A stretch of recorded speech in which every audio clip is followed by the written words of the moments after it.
450 से ज्यादा लिखती है, डेबिट साइड ज्यादा है, तो डेबिट को कम करने के लिए क्या करें?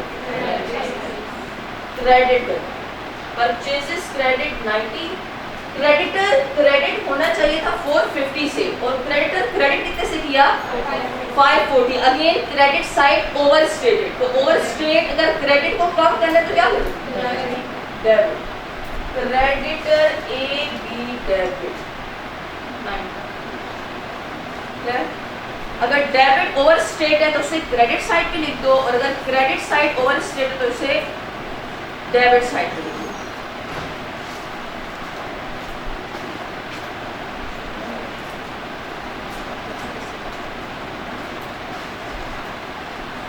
ये पढ़े जरा आप, इसके नीचे बना complete reversal of entries, complete reversal of entry, reversal वो भी कंप्लीट।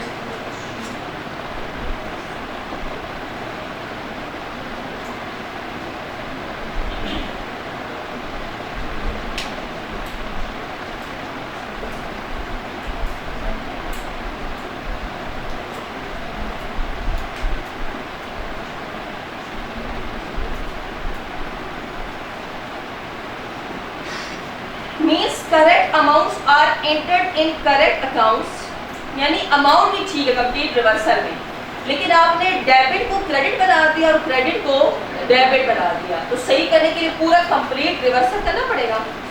फिर एग्जांपल नंबर 12 पर आए, credit purchases of 450 from A B and company were debited to A B and company account and credited to purchases account. जब आप credit purchases करते हैं तो डबल एंट्री क्या होती है? Purchases debit, creditor credit. Amount आपके पास है 450।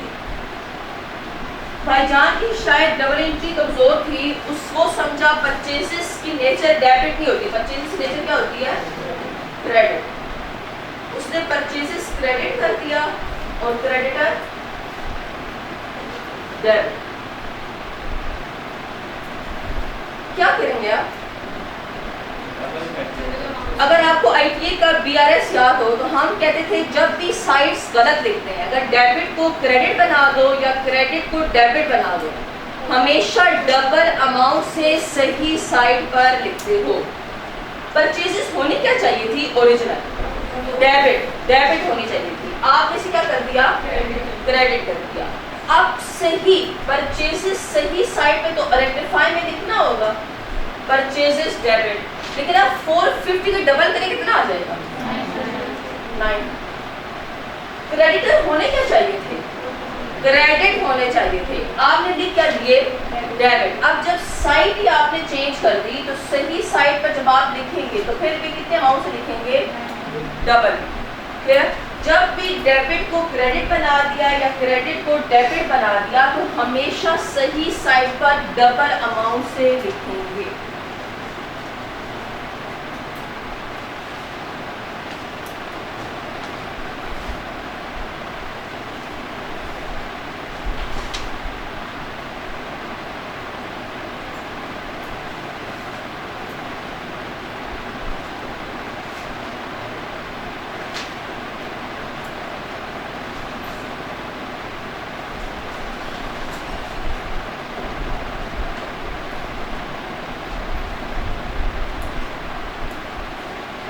ये चीज़ें आपको याद होनी चाहिए, जब साइड चेंज होगी तो फिर डबल अमाउंट आएगी, ये सब आप अपने पास नोट करने हैं, क्योंकि इस टाइप तो आपको समझ आ जाती है, फिर बाद में आप भूल जाते हैं।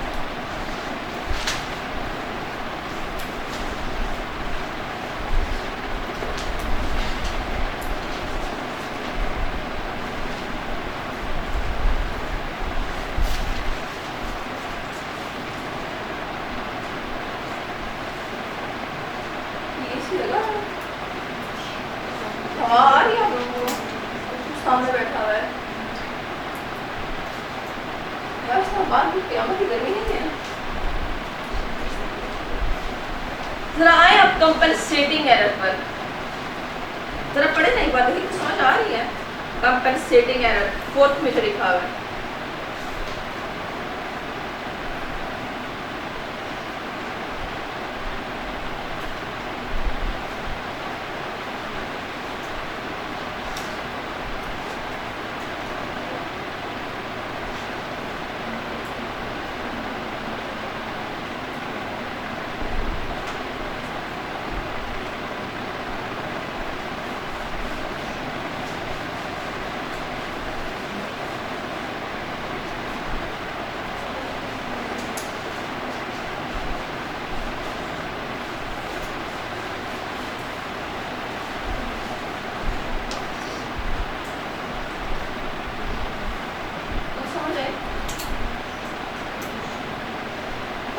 कंपनसेटिंग एरर ऐसा एरर है जहां पर एक गलती नहीं होती है, दो गलतियां होती हैं, लेकिन दो गलतियां जब ट्रायल बैलेंस में जाती हैं तो ट्रायल बैलेंस स्टिल बैलेंस हो रहा होता है।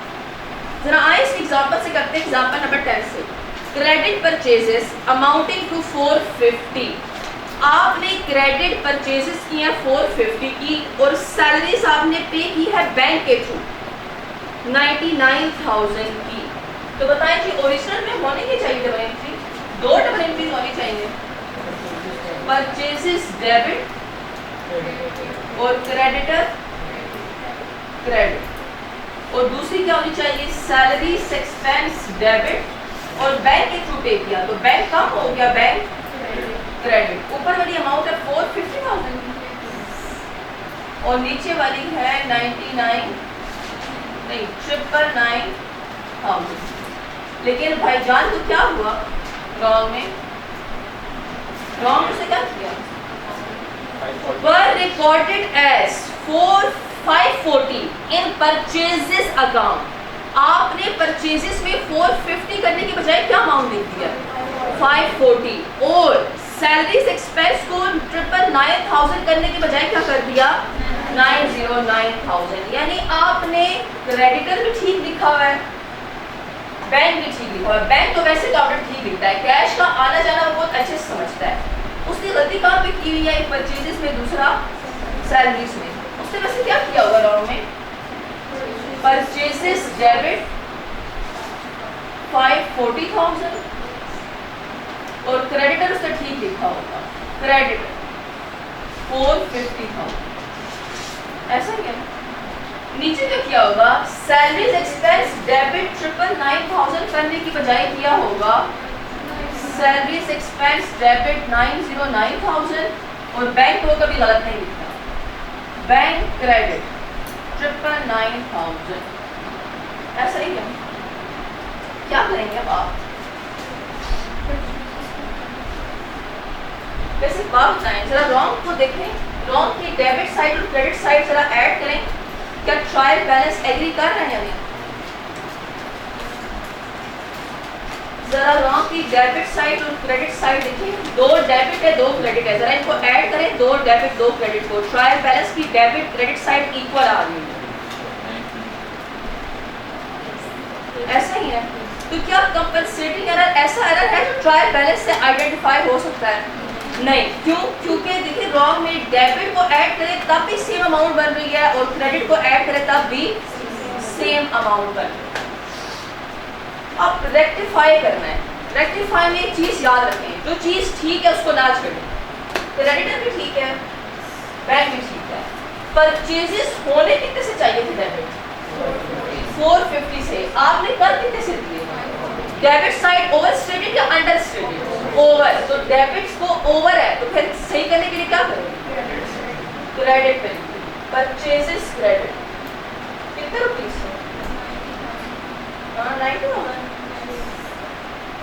और सैलरी एक्सपेंस डेबिट होनी चाहिए थी 999,000 से, आपने डेबिट कितने से, 909,000 से, जो डेबिट साइड ओवर स्टेट है अंडर स्टेट है, ओवर नहीं, कम है, 999,000 होनी चाहिए थी, आपने डेबिट में 909,000 लिखा। अगर डेबिट साइड कम हो तो क्या करते हैं, डेबिट साइड पर ही लिखेंगे सैलरी एक्सपेंस डेबिट 90,000।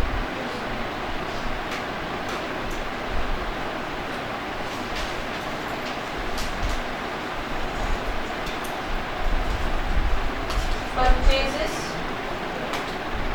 ओवरस्टेटेड था एंड सैलरीज अंडरस्टेटेड।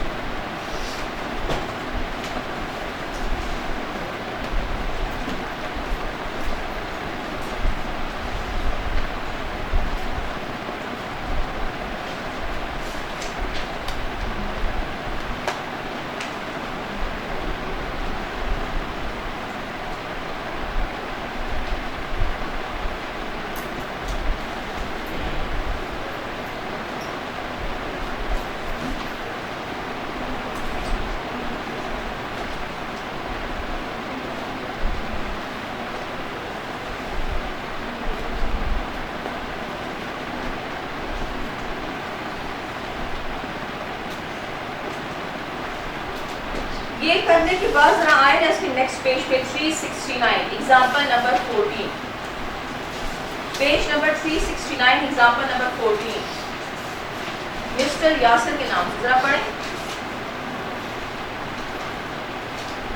इस पूरे सवाल को, जरा पढ़ें क्या हो रहा है।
जरा आप डेबिट साइड को ऐड करें 540,000 प्लस 9,000 इक्वल है, इक्वल है, यानी ऐसे में ट्राई करते हैं 5 ट्राई करते हैं जहां इक्वल नाउ जरा एक 5 बनाएं, पर चेंजेस होने चाहिए वो आप प्लीज करें और डेबिट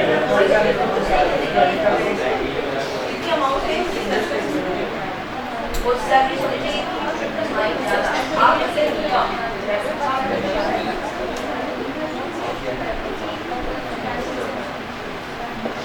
थोड़ा बहुत आपने बीआरएस में ये पढ़े हुए थे याद हो तो मैंने आपको करवाए प्रोविजनल नॉन रेक्टिफाइड वो अंडर स्टेट ओवर स्टेट वाले सस्पेंस अकाउंट आपको शायद बताया है नहीं बताया सस्पेंस अकाउंट वो आपके खैर आईटीए का पार्ट तो नहीं था सस्पेंस अकाउंट। अच्छा एक चीज लिखें suspense account has no nature. अगर कोई आपसे पूछे सस्पेंस अकाउंट की नेचर बताओ तो सस्पेंस अकाउंट की कोई भी नेचर नहीं है।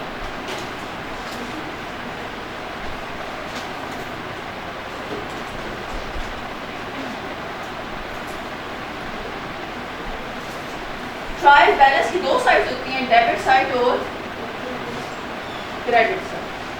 ऐसे ही है मैं कहती हूँ जब मैंने ट्रायल बैलेंस टोटल किया तो डेबिट साइड पर आ रहा था 100,000 और क्रेडिट साइड पर आ रहा था 90,000। क्या ट्रायल बैलेंस इक्वल है टोटल? नहीं। ट्रायल बैलेंस की कौन सी साइड कम है? जो साइड ट्रायल बैलेंस की कम होती है हम उस साइड पर उतनी अमाउंट डाल के बोलते हैं कि 10,000 क्या है सस्पेंस अकाउंट। देखिए नाम से लग रहा है सस्पेंस। अब अकाउंटेंट को नहीं पता कि ये 10,000 क्यों आ रहा है, बस उसने लिखा हुआ है कुछ तो गलती मुझसे हुई है जो 10,000 का डिफरेंस आ रहा है। उसने उस गलती को जो कि पता नहीं उसे क्या नाम दे दिया सस्पेंस अकाउंट। अब देखिए अब इक्वल है ना सस्पेंस बनाने के बाद अब इक्वल आ गया 100,000 डेबिट और 1,000 क्रेडिट।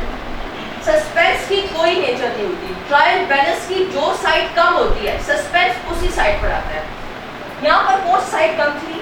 क्रेडिट। मैंने उस साइड पर सस्पेंस बना दिया। अगर यही एग्जांपल मैं लूं और मैं डेबिट साइड कम लिखूं तो फिर सस्पेंस किधर आएगा? डेबिट साइड पर। लेकिन एक चीज हमेशा याद रखें सस्पेंस अकाउंट इसलिए बनाया जाता है कि कहीं ना कहीं गलती हुई है। सस्पेंस है अकाउंटेंट उस गलती को ढूंढेगा यानी आप, और जब वो गलती सही हो जाएगी तो फिर आपको सस्पेंस को खत्म करना पड़ेगा। अब इधर सस्पेंस आपने किस साइड पे लिखा है? क्रेडिट साइड पर। जब गलती पता चल जाएगी तो सस्पेंस क्रेडिट को खत्म करने के लिए फिर सस्पेंस क्या करोगे? डेबिट करके किस्सा खत्म करो। यानी जब गलती पता चल गई तो सस्पेंस का किस्सा खत्म कर दो, अब वो चीज़ सस्पेंस में नहीं रही। लेकिन अगर सस्पेंस फिर भी शो हो रहा है ट्रायल बैलेंस में, इसका मतलब अकाउंटेंट को अभी तक अपनी गलती पता नहीं चली। क्लियर? एग्जाम्पल नंबर 14 में आए, यहाँ पर सस्पेंस बनेगा। Following trial balance is extracted from the books of Mr. Yasif for year ended 30th June 2011. Land and building cost debit, land and building asset है तो ट्रायल बैलेंस की debit side पर आएगी। प्लांट कॉस्ट, प्लांट भी non current asset है तो trial balance की debit side पर आएगा 120।